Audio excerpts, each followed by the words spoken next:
I'm coming to you today with rock-solid audio proof that there were at least 2 shooters shooting at Trump and the crowd, and therefore the official story of a lone gunman is complete bunk.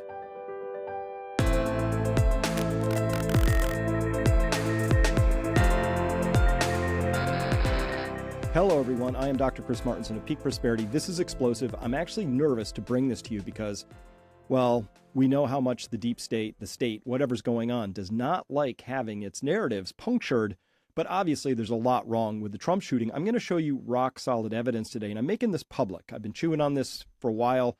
I don't have the complete analysis yet. We're going to need more people to weigh in on this, but let me show you what I've got. So we're going to start here. This is day 3 of the cover-up, as we're calling it. And by the way, this is July 18th. I'm going to dedicate this to my brother, John Peter Martinson. He died when he was 23, just a hole ripped out of my heart, and today's his birthday. So I have to make mention of that. So it's for you, John. I know he would have admired this work, and I'm doing this for you, and that's why I'm going to be proud and loud about this. There were 2 shooters, so let's reorient ourselves with the scene again. Let me get my drawing tool out, or my pointing tool. Okay, so first up, they tell us that the shooter was here. This is very accurately located on the roof off of the drain pipe, as we covered before. I'll show you that one more time. I just want to make sure we're all sharing the same orientation because this is important, right? And we have 2 victims here. Comparator, who died, another guy who was very severely injured. He has life-altering injuries. And then another gentleman back here in the upper right part of the stand. I'm going to show you all this evidence, okay? So first up, we need to know where all the shots went, right? And I'm going to show you that the first 3 shots came from a very different weapon in a different location than the next string of shots that came out. It's either 5 or 6, depending on how you count, but you decide. Listen, it couldn't be more clear how different they are. This is the picture from on the roof of, Crooks lying here dead. There's a little blood trailing down back here, but this allows us to locate him on the roof very, very accurately because of the raised seam metal roof. And now the story is that there's actually, you can't see it in this photo, but there's a 5-foot ladder here. Apparently he came up, would have come across, would have jumped down onto here, would have come up. Maybe that explains why his backpack, if that's what that is left there. Came over to here. Apparently some other cop would have been lifted up and looked over a roof line. I don't know what that is. Now, even in CNN a while ago, this is from CNN, so I'm saying even because these guys are deep state sort of aligned. Operation Mockingbird, they don't print stuff unless it's pre-approved. So somebody allowed this information to come out, and they said here that the first 3 shots were consistent with weapon A, and the next 5 consistent with alleged weapon B, and the final acoustic impulse emitted by a third possible weapon C. I believe that's true, and weapon C is the sniper taking out Crooks, I think. Best guess. I'll give you my big hypothesis at the end. So this was confirmed. This is per audio analysis by Catalin Gregores, director of the National Center for Media Forensics at the University of Colorado in Denver. So I'm sure that her and Cole Whitecotton, a senior professional research associate, they have much better access to much better analysis software and all of that. All I need to get out to you today is something that seems to be missing from the dialogue, and they're trying to run forward with this lone shooter junk, which of course is straight from their playbook. That's how they did it. That's what they did with JFK. They lied about that. That's what they did with RFK. They lied about that. So this is standard from the playbook kind of stuff. Lone nut with a mysterious motive we can't unravel. We're here to unravel all of that, okay? Rock solid, absolutely conclusive, and this is the best part about being alive today. We don't have to wait for 30, 40 years for a Zapruder film and people to sort of analyze it. We're doing this in real time and figuring this out as it's unfolding, and that is the absolute benefit of living in today's world with all these cell phones and cameras. Much harder to get away with really sloppy operations. And this was a sloppy operation because they missed their man, whoever was involved in this. But I can guarantee you that the information I'm presenting to you, they also have. But somehow they're hiding it, which of course is par for the course with these particular crew of people. Okay, and they said audio analysis has confirmed the gunman was 360 to 390 feet, 3 feet away.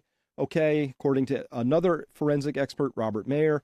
Yeah, we all end up in the same ballpark. I end up a little closer to 430 feet, but doesn't matter. All within the realm of analytical wiggle room. Okay, So this is we're going to analyze two separate audio streams today. This is the first one. This is taken from a microphone right in front of the podium.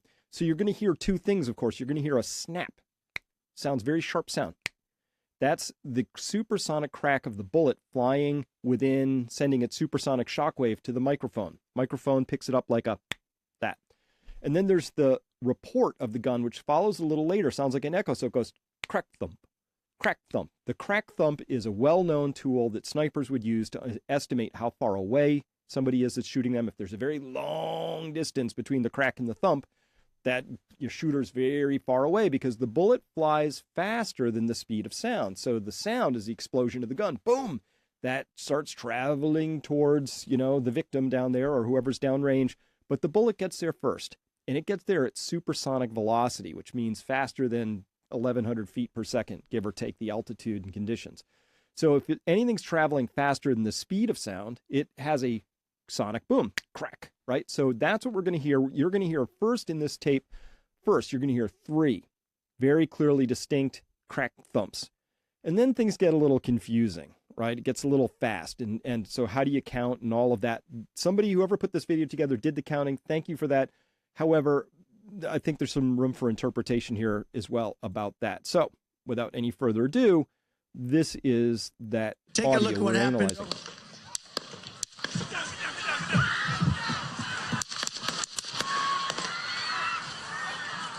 Wait. Hang on. You're going to hear one more.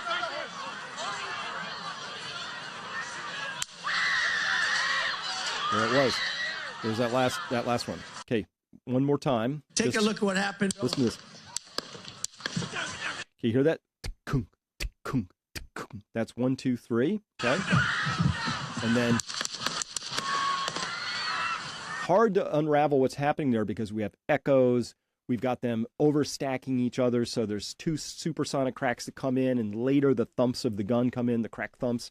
So it gets a little tricky to unravel. So let's do that and go there. Okay. First up, I want a big shout out to Mike Adams at Health Ranger. He was out with this within minutes for those first 3 shots. Clued me in to the idea that we really did need to take a look at the other one. So way to go, Mike. Thank you for picking that up and doing that. All right. This is the audio file. I pulled it into a program called Audacity, right, off of that video. And I find on here 9 separate shots, okay? So I find 3, then a grouping of 5, and then one last one out there. Number 9, I think, this is the sniper shot that would have, I think, looks like it took out Crooks just above the left eyebrow. If you want to go look at those, or, the gross pictures, right? Obviously, he's all bloody and dead. They have that close-up picture of his face, right? And you can actually see a hole right about here over the left eyebrow. So we have those first 3 shots, then we have the 5, and then that last one. I'm not going to worry about the last one as much, but we're going to have to look at these first sets very, very carefully here. So here is video number 1. Just to orient ourselves, I count off of this video 15.8 seconds from the very first to the very last shot. So the AP article that said, Crooks took a shot and was neutralized by snipers within seconds, what they meant was 15.8 seconds, unless I have this story wrong. Next, we're going to look at these first 3 shots here so you understand how we can analyze the rest of them. And so here's the shot. This is the sonic crack. So that's the bullet is the blue arrows, and then the report is going to be the black arrows. So that's the crack thump, crack thump, crack thump. And of course, it was the first bullet that nicked Trump's ear. And again, let me get my thing here. Here's what it sounds like. Okay, so now I've just isolated the sound. There it is. Okay, whoops, sorry. One last time just to make sure we're hearing this right. There's 0.22 seconds between the crack and the thump, and knowing a little bit about the type of the bullet that was used and the caliber of it and the air conditions and things like that, you can estimate the distance of the shooter and how far away the shooter was. So that 0.22 second gap between the crack and the thump is very important because it helps us identify that a gun is being shot from that distance. If there were any other lengths, like if we saw a crack thump, we would clearly see that that was 2 separate weapons because assuming the first and the last cracked thumps were the same distance apart. So if there's any variation between the crack and the thump, that's when you say, oh, that's a different weapon. So that's one way. The other way is just the tenor, just the sound of the weapon. Does it sound different? Now, this is interesting. This woman here had put up a video on TikTok. I really wish we could get the unaltered, I call it unmolested. I don't need all the words put on there. And it's not a consistent video, so there's edits in there. So I can't, if it ran from beginning to end, we could tell more, but I'm suspecting that we can tell a lot from it. So we're going to bring it up here because this is one of the videos, only videos that I know about, that shows, I think, the first stand victim getting shot. So here we go. Side of Trump. I'm over on the far right or far left of Trump. These are the same bleachers. Watch the top left. These are the same exact bleachers. These are to the left of Trump. See that? Those shots. Okay. What I've done here is, so I just want us to look at, I just pulled out that one tiny section. You can clearly see a bullet careening off of this railing up here, and it does it with enough force to atomize and vaporize. And so I think this is an important clue. We'll see. So let's just look at that over and over again. Pew! Did you see that? Again. Pew! See that? Okay, whoops. One more time. And again. So you can clearly see this shot happening. Now, this gentleman who's right, and get my laser pointer back, this gentleman right here is in a very, very distinctive American flag shirt of some kind. You can see him hunch over there a little bit, and I'm pretty sure that that shot that you see careening off the rail struck him first. And the reason I think that struck him first, because we showed this before, is from this video that's after the fact. We're on the right side of the stands. You can see he's being brought down. And you can see here he's holding, get my laser pointer back. He's holding his right chest, holding that, right, with his left arm is coming over. So his right chest, I don't know the extent of his injuries. I can't find any updates in the media right now, so we're going to be watching out for that. But if he was struck in that upper right chest and the bullet still managed to take something off of the railing into a puff, we see a very clear puff there. I don't think that's a .223 round. .223 round, a little 55 or a 62 grain bullet. When they hit, they tend to tumble. This would have to have had enough force to have nicked Trump's ear, if I'm right about this being the first shot, nicked his ear, traveled in, struck this gentleman, and still had enough force to vaporize either the railing or that was the bullet itself atomizing. That was what that gray puff was. More likely that's a larger caliber round, but that's a guess, pure hypothesis, pure conjecture. I'm just throwing it out there as a placeholder, but that would be more consistent with something, say, in a 308, some 30 caliber sort of a round, something with enough energy to penetrate and still atomize and vaporize on the back railing. But again, just a guess. Doesn't matter, just speculation. It's kind of irrelevant. But again, if we're back here, again so I think you can see that puff right there. See that? Oops, sorry. And puff. Puff. Puff. So he's been hit, and also it's on his right side. So, and if you see how he's oriented, he's all the way up against the back with his right side tipped towards the back. So this is as high up as you can get. Now, the other thing I need to point out about that is he is all the way in the highest row of bleacher seats. Those things start roughly at about stage level, which is about 3.5, 4 feet in the air, and then they go up level. So if you said it's, I don't know, a foot or foot and a half per level, he's clearly many feet up in the air, and he's standing. So that bullet that struck him has to be, I don't know, pick a number, 12, 15 feet in the air. Pretty high up, and that's going to become important again in just a second. All right, so this is plausible for the first shot then, okay? We see here if the shots came from the rooftop shooter first, then comes across the podium. Trump would have been standing right about there and could have struck somebody standing in the back right where that gentleman was with the flag shirt who got hit. So that's entirely plausible, but except it's a little bit more consistent with a rising shot, because if we put the podium at about 3.5 feet, 4, let's call it 4, we'll put Trump at 6'3", but take 3 inches off, so 10 feet. 10 feet, that bullet goes whizzing by his ear. But if this is why we need all the trajectories, that's why we need all this mapped out, that's why we need an absolute accounting of every single shot taken. If that was the first shot that struck that gentleman, okay? And that's why if I had that unmolested video and I could piece it in, I could tell you exactly. So hold this as just a bunch of conjecture until we have more. But if that gentleman was struck by the same bullet that took Trump's ear, that means that thing must have been on a rising trajectory, because Trump's at 10 feet. And then further back, this guy, his chest is probably at 13, 14 feet. It's higher in the air. That would have been more consistent with a shot fired from lower down that was then rising, instead of a shot fired from the roof, which would have been declining and coming down. I'm giving you this because this is going to be in a few slides. You're going to see why I'm making a point about this. Okay, so the audio from video 1, when we look at it here, the first 3 shots we can make complete sense of. Okay, fine. Then there's a 4th shot that arrives, and it does so with the bullet in a report at 0.212 seconds, close enough for government work here, or rough analysis. Here's another bullet and a report, so that's the snap, crack.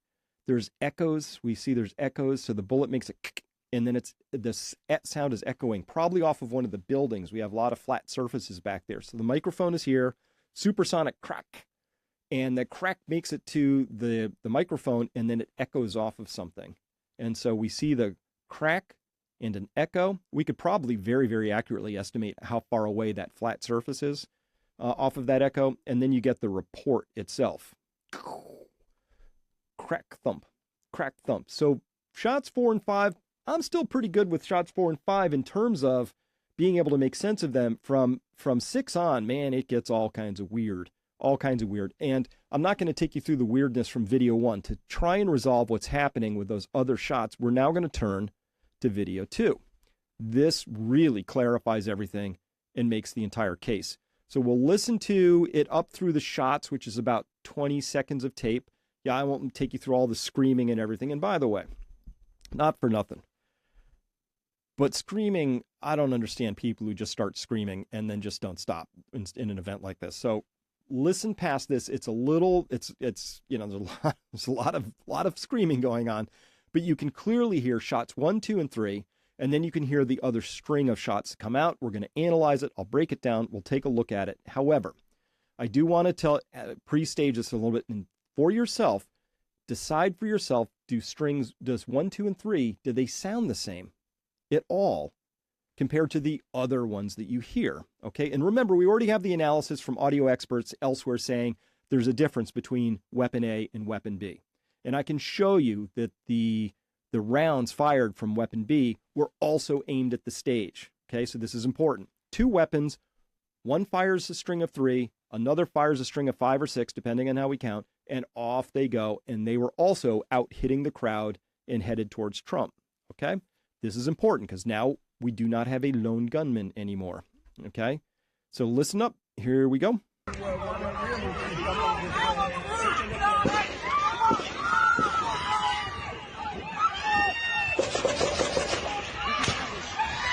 And then that one more. That's the 6 I'm unclear on. Let's listen to this again. Muffled, and then right? That's what I hear. Oh.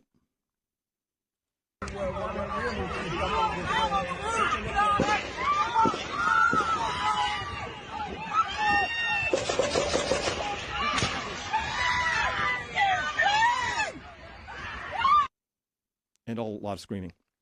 Okay, so let's analyze this now. Let's go into this with a little bit more depth. So video 2, the way I score it, there's about 16.0 seconds from first to last shot, so very consistent with what we're experiencing on the first audio, so that's nice. They kind of line up pretty well. And here's the whole audio from all that screaming and the shots from video 2. We have in blue the first 3 shots here. We have more shots here from a second weapon. I'm not sure about this one. It has a very different sound, that we heard, and here's the final last shot, which I believe is from, oops, sorry, don't have my thing. You don't know what I'm pointing at. This is the 5 that make a very distinct sound. Here's one with a very different crack in it. That's the 6th shot in the string. And then here we have the final last one, which I think is the sniper weapon, which is probably the one that put the bullet just over the left eye of Crooks on the roof. So we're going to take a closer look at the blue, the red, the blacks here and listen to these things. But once again, let's just listen very carefully, and we'll go back and forth until you're certain of this yourself. Here's just the first 3 shots from that video. I haven't done anything, no audio, I haven't done any enhancements. This is both of these video audio pieces are exactly pulled straight from the video itself. Nothing else. I haven't boosted any, I haven't done any filtering, raw files, okay? So, and by the way, every instinct in me was to try and minimize all the screaming, but I was like, nope. That just add, like, what did you do? And then there's questions. These are raw files. Here's 1, 2, and 3 to start. Okay, listen to that again.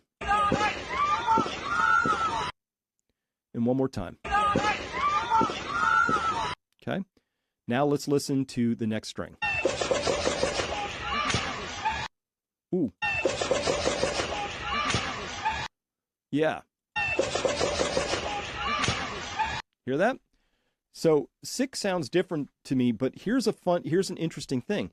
1, 2, and 3, besides being muffled and further away, it doesn't have echoes. Here we have, this is a shot here, this one, this peak. Oh, darn it, I don't have my thing up again. Here we go. So this here is a shot. This is an echo. Very clearly an echo, and a shot in an echo, and a shot in an echo. So this is actually critical evidence, because you hear that, there's echoes coming off. So that also allows us, again, to analyze where was this gun. But first up, we just have an absolutely different sound between the first 3. There's no echo. It's much further away. It's more muffled. It's just not in the same place at all. But these next ones, very different sound, totally different weapons. Okay, full stop. We have 2 separate weapons. Plus, we have no echoes coming off of the first 3, and then we do have echoes coming off of the next set.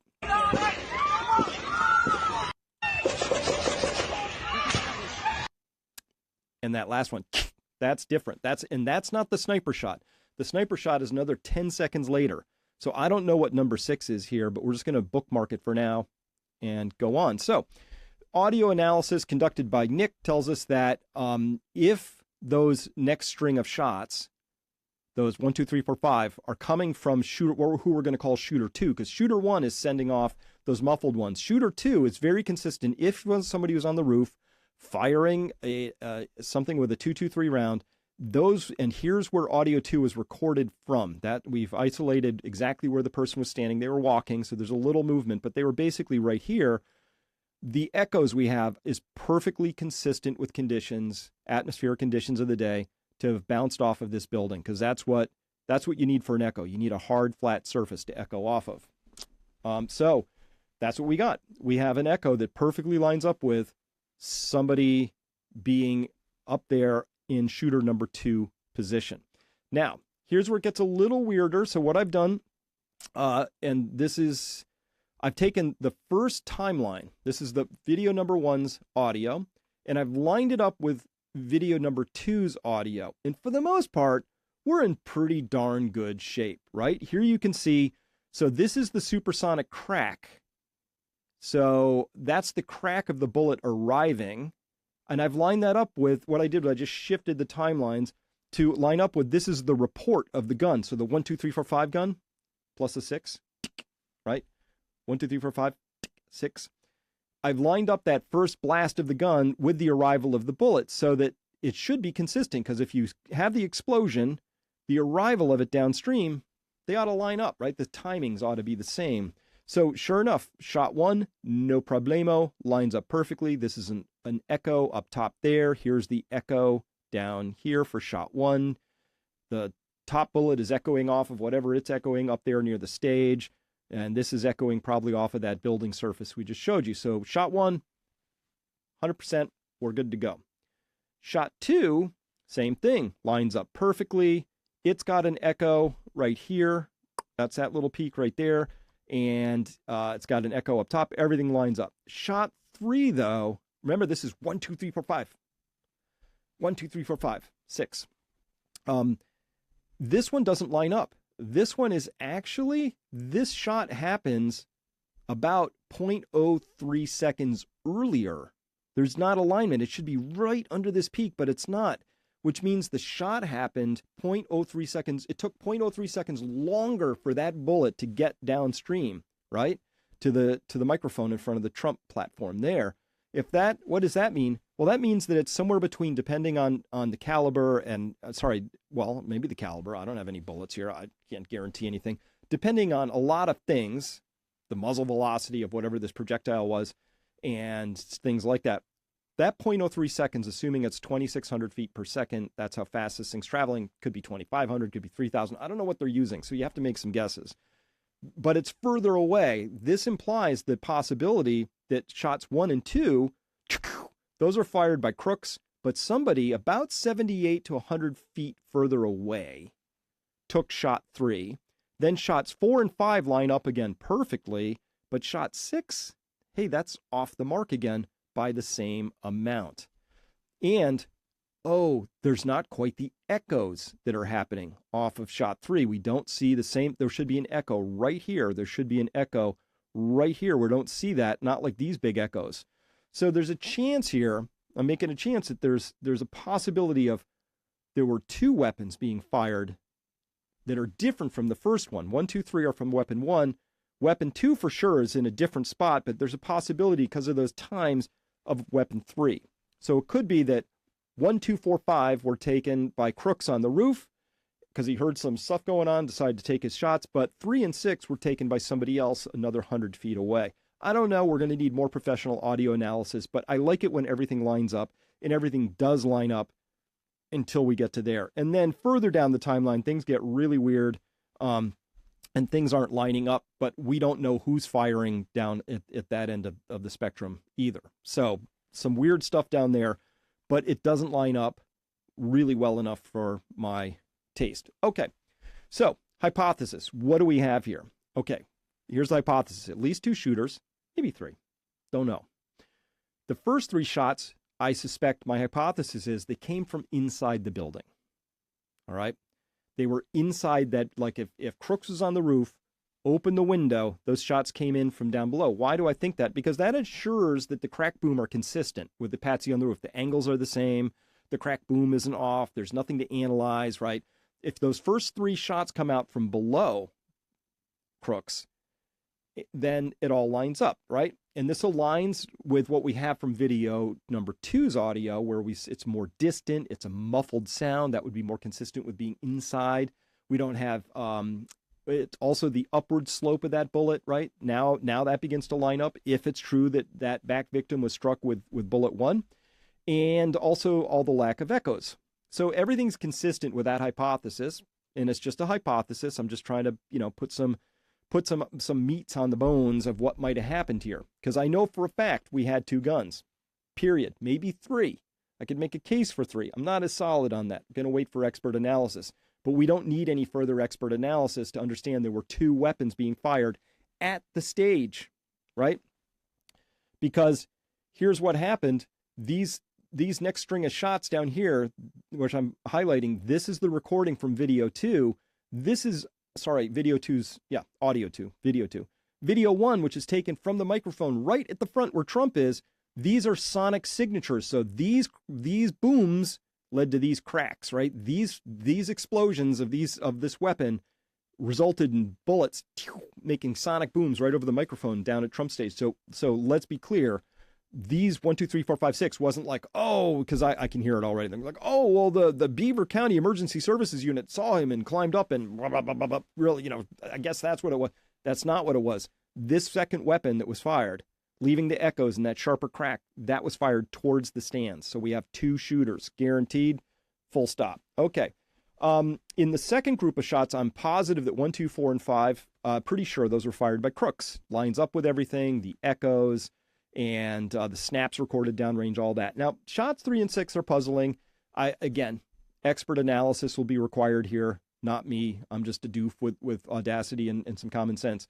But their delayed arrival downrange suggests they were taken 78 to about 95 feet further back than Crook's position. That would be consistent with somebody being on one of those other roofs just behind him, just in case. Just in case of